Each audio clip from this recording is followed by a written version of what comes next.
Donc, je m'appelle Jordan, j'ai créé une agence de communication qui s'appelle Going Public, et quand Jean-Yves m'a proposé de dire le mot de la fin, il m'a dit, bon, c'est la fin, les gens sont fatigués, ils ont envie d'aller boire un coup, on aurait entendu beaucoup de choses, donc il faut que ce soit un mot feel good, il faut que ce soit un mot qui valorise le métier, un mot sympa, un mot un peu chouette. Et donc, le mot auquel j'ai pensé tout de suite, c'est la merdification. Je ne sais pas si vous êtes familier du terme, si vous ne l'êtes pas, c'est pas moi qui l'ai inventé. C'est un néologisme de Cory Doctorow. Cory Doctorow, c'est l'animateur du blog Boing Boing, un blog culte de la net culture. Et il a inventé ce mot en novembre 2022 pour décrire la manière dont les plateformes, toujours de la même manière, ont trois phases. La première phase, quand elles émergent, c'est qu'elles offrent un service qui est super pour les utilisateurs. Du coup, tout le monde vient. Une fois que les utilisateurs sont captifs, la deuxième phase, c'est que la plateforme vend les données aux annonceurs, pas cher. Du coup, tout le monde vient.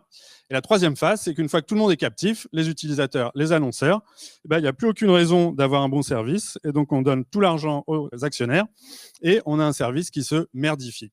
Et donc, la théorie de Cory Doctorow, c'est qu'on vit dans cet Internet qui, depuis 20 ans, s'est merdifié. Qu'est-ce que ça veut dire pour le community manager ? En 2025, on peut légitimement se poser la question de comment on fait pour engager sa communauté quand elle passe son temps à doom scroller à travers le brain rot ou le slop sur le dead Internet.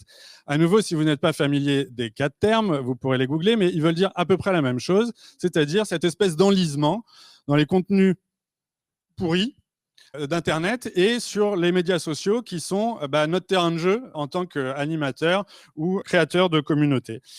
Est-ce que Cory Doctorow est un peu trop négatif ? Est-ce qu'on vit effectivement dans un espace merdifié ? Revenons 20 ans en arrière. Ça avait bien commencé, 2006, 2007, 2008, l'explosion de Facebook, le web social, le graphe social, on crée des relations humaines, c'est Obama, c'est l'espoir, tout va bien. 10 ans plus tard, Cambridge Analytica, le Brexit, l'élection de Trump 1, ça dérape et Mark Zuckerberg le sait, il a un peu honte. Ça n'a pas duré, puisqu'en fait, pendant ce temps-là, il se faisait des milliards de dollars, et finalement, le chaos, il s'en fout. Aujourd'hui, 2025, on en est où ? Il a complètement lâché la rampe. Ma grand-mère me disait, il y a échancré et il y a trop échancré. Si c'est trop échancré, c'est suspect. Pendant que Zuckerberg lâchait la rampe, est-ce que la plateforme s'est effectivement merdifiée ? Bon, voilà, là, c'est lui. Mais est-ce que Facebook est devenu de la merde ? Oui, enfin, je ne sais pas si vous êtes toujours sur Facebook, mais si vous l'êtes, si vous faites de ceux qui sont toujours sur Facebook, ce que vous voyez qui occupe 95% de votre feed, c'est des espèces de montages infernaux, clickbait faits avec l'IA, larmoyants, qui sont là pour faire du clic et donc un petit peu d'argent et gratter votre attention. Alors, je ne sais pas pourquoi il y a une espèce de passion pour les fausses cultures sur Facebook en IA. Donc là, on comprend à peu près l'idée. Un signe en pain, et on pourrait presque y croire. Mon œuvre, mon pain, j'ai mis tant d'efforts dans ce travail, voici mon œuvre à votre jugement. On va gratter un like. Mais parfois, ça devient un peu débile. C'est-à-dire, pourquoi ce gamin aurait construit un Jésus tractopelle en poireau au milieu de son village ? Je veux bien qu'on aille chercher mon clic et qu'on me prenne pour un débile. Peut-être que là, c'est un petit peu too much. Et j'ai fait un bac ES, néanmoins, je ne suis pas complètement certain que celui-ci ait réussi à construire un accélérateur de particules avec des caillasses. Toutefois, c'est ça qui vient chercher mon clic. Vous pourrez me rétorquer, évidemment, oui, mais Facebook, c'est has-been, évidemment, Facebook s'est merdifié. Et parce que Facebook s'est merdifié, en fait, on l'a déserté. Ce qui a remplacé Facebook depuis bien longtemps, c'est Instagram, sur lequel on passe nos journées.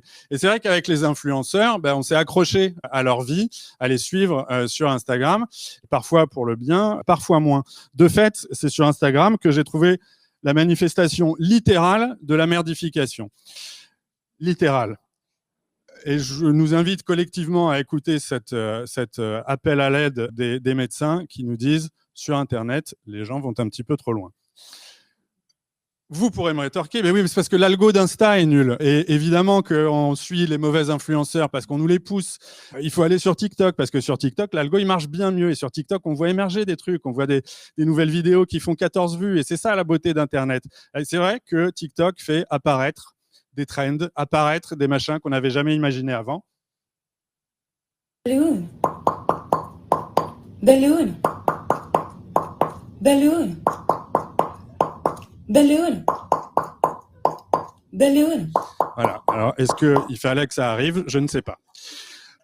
Bon, mais là, je pointe des influenceurs un peu à la con, j'en conviens, et il n'y a pas que ça. Et quand on revient sur des sujets un peu plus mainstream, de fait, quand Emmanuel Macron décide de parler à des influenceurs, il ne parle pas à ce que je viens de vous montrer, il parle à McFly, il parle à Carlito, il parle à Thibaut InShape, et donc, en fait, c'est sur YouTube que ça se passe plus classiquement. Le problème de YouTube, c'est que YouTube, c'est un enfer. Ces vignettes aux couleurs criardes nous donnent envie de mourir. Moi, je ne veux pas cliquer là-dessus. Je n'ai pas envie d'aller construire une communauté au milieu de cet enfer. Et je ne sais pas pourquoi, YouTube, aujourd'hui, le YouTube mainstream a exactement l'imagerie du plateau du Big Deal de Vincent Lagaffe d'il y a 30 ans. Je ne sais pas si c'est ça la modernité, si c'est ça la création de communauté. En tout cas, moi, ça ne me fait pas rêver. On me rétorquera que, oui, effectivement, ça, c'est le mainstream. YouTube, c'est le TF1 du web. Et c'est pas là qu'on va construire une communauté. Plus maintenant, c'est trop tard. On peut y aller pour Squeezie, mais on n'y va pas pour construire quelque chose. Et c'est sur Twitch, sur Discord que ça se passe. Le truc de Twitch et de Discord, c'est qu'il y a des codes, quoi. Et c'est vraiment l'héritage du gaming. Et moi, je suis pas gamer, je connais pas, donc je pourrais mal vous en parler. De fait, c'est une culture un peu spéciale. C'est impossible, en fait, qu'il soit monté sans abuse. Mais voilà, mais c'était sûr, en fait. C'était sûr.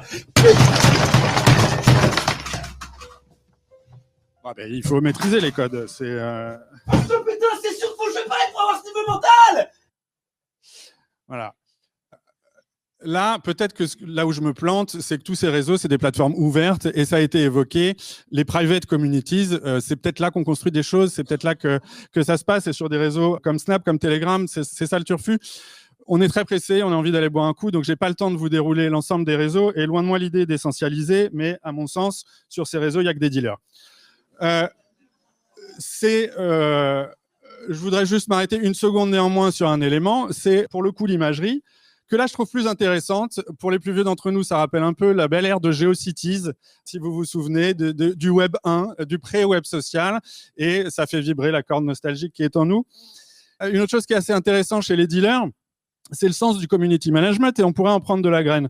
Ici, on met en scène la satisfaction client auprès des autres clients et prospects et on n'est jamais mieux convaincu que par un client précédent. Ça crée de la connivence. Force frérot, on est ensemble. Moi, ça fait longtemps qu'un client ne m'a pas appelé frérot. Donc, ne méjugeons pas les dealers. Soyons un peu plus sérieux. Voilà. Si on se parle de vraie influence, d'influence politique, d'influence médiatique, évidemment, ça reste sur Twitter que ça se passe. Et j'ai cherché des images rigolotes pour illustrer Twitter, illustrer la merdification de Twitter. Finalement, je suis revenu au fait originel. Quand Elon Musk a repris en main le réseau, il y a eu une grosse panne immédiatement. Et lui, il a dit non, chez moi, ça marche. Et le deuxième truc qu'il a dit 4 jours plus tard, c'est donc c'est dingue, même quand on se balade et qu'on retire un serveur, ça marche toujours. Qui était évidemment un aveu d'échec et du fait que la panne venait de lui. Et donc, est-ce que nous, en tant qu'animateurs de communauté, on peut faire confiance à une plateforme dont on s'est dit un peu ici, plutôt qu'on était très dépendant d'elle, qui est dirigé par un type qui de temps en temps se balade dans le data center et retire une prise RJ45 au risque de faire tout péter. Moi, j'ai pas confiance. Je suis pas le seul. HelloKittix, vous avez sans doute suivi le mouvement en début d'année et tout le monde est parti sur Blue Sky et donc c'est très bien. Blue Sky, nouvel esprit originel de Twitter. On y va pour retrouver de la bienveillance et donc c'est sur Blue Sky qu'on va pour construire notre communauté. Problème, on est parti sur Blue Sky, mais on s'est un peu perdu en chemin, il n'y a personne.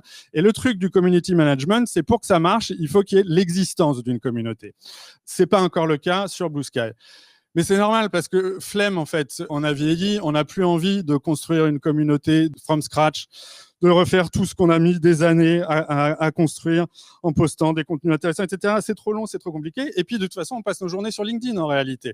Et LinkedIn, c'est normal parce que on y est pour le boulot et on y est parce qu'on va aussi prendre des conseils pour sa propre carrière, des conseils utiles.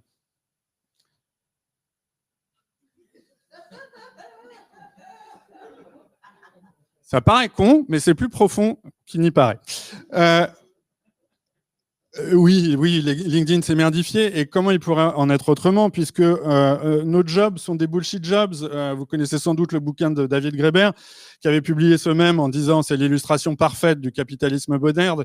Et donc, si nos jobs sont bidons, évidemment, on passe nos journées à raconter des trucs bidons sur LinkedIn. Mais il y a quand même un truc qu'on apprend sur LinkedIn, c'est que l'IA va nous sauver.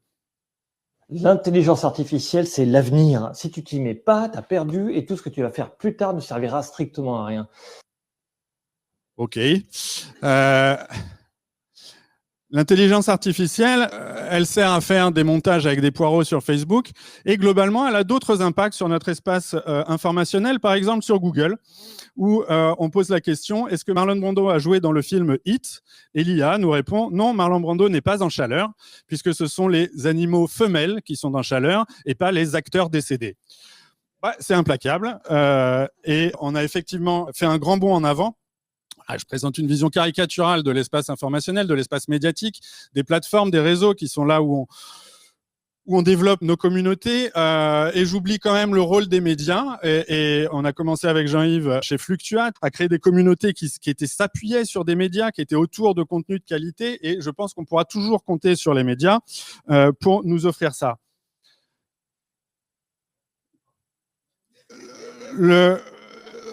Ou peut-être pas, et peut-être que les médias, comme nous tous, ont cédé aux sirènes de la merdification pour la peau du clic et cherchent, comme tout le monde, à aller au plus direct pour vendre. On peut donc probablement pas compter sur eux. Et finalement, est-ce qu'on peut les blâmer? Est-ce qu'on a mérité un web qui serait pas merdifié? Je suis pas sûr, parce que fondamentalement,